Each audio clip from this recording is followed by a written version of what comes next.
நாடு அழகான வாழ்க்கை என்பதற்கு அமைய நாடு அபிவிருத்தி பாதையில் சென்று கொண்டிருக்கின்றது.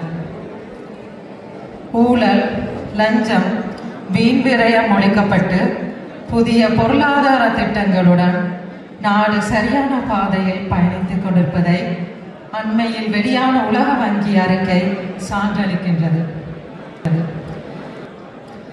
அபிவிருத்தி அடையும் நாடுகள் பட்டியல் எமது தாய் நாடு முதலிடத்தில் காணப்படுகின்றது என்பது புலம்பெயர்ந்த தேசத்தில் வாழும் எமக்கு எல்லற்ற மகிழ்ச்சியை தருகின்றது.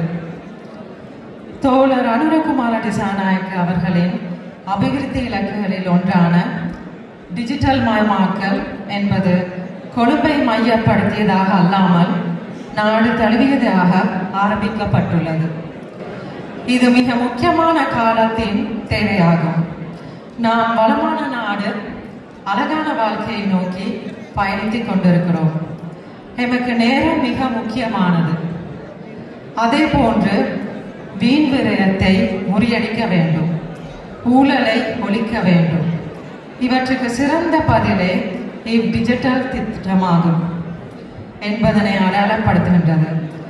புலம்பெயர்ந்த தேசத்தில் வாழ்கின்ற எமது தொப்புள் கொடி உறவுகள் என்றும் உங்கள் கரத்தை பலப்படுத்தும் உள்ளங்களாக இருப்போம் என்பதில் எந்தவித மாற்று கருத்தும் இல்லை.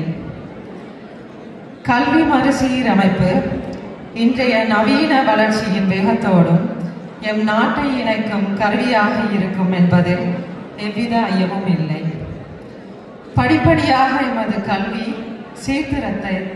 சீர்திருத்தத்தை மேலோங்க செய்வதன் மூலம் பிராந்தியத்தின் முக்கிய நாடாக மாறி சர்வதேசத்தில் புரட்சிகர மாற்றத்தோடு கைகோர்க்க முடியும்.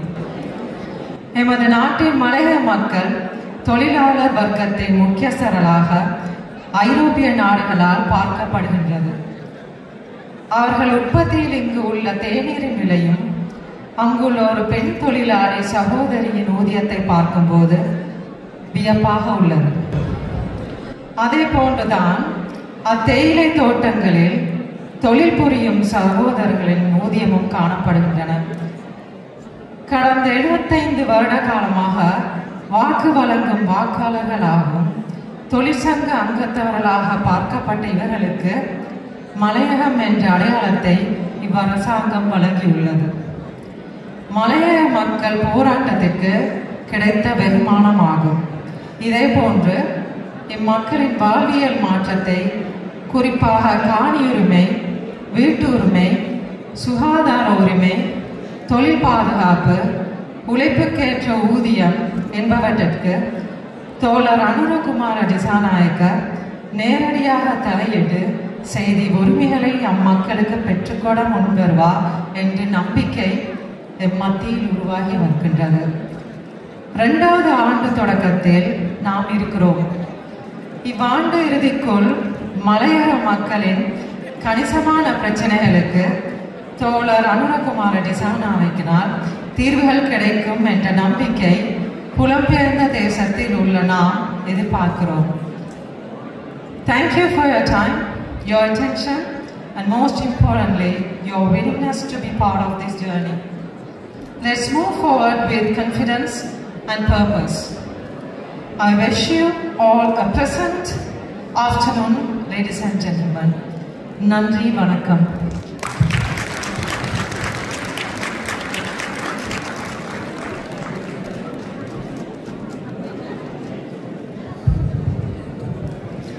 Thank you, Sudarshani Sahodari. ඒ කතාවේ පුංචි සාරාංශයක් මම සිංහලෙන් ඉදිරිපත් කරන්න. අවුරුදු 75ක් තිස්සේ අපේ රට ගමන් කළ මාවත දැන් වෙනස් වෙමින් තිබෙනවා.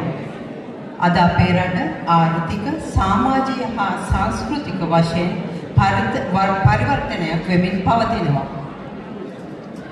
ක්ලීන් ශ්‍රී ලංකා වැඩසටහන තුළින් අපේ රටේ පරිසරය ආරක්ෂා කිරීම, අධ්‍යාපන ප්‍රවර්ධනය වගේම ආකල්පමය වෙනසක් වෙමින් පවතිනවා. අප සියල්ලම එකතු වී නව ශ්‍රී ලංකාවක් ගොඩනැගීම වෙනුවෙන් වැඩ කරනවා.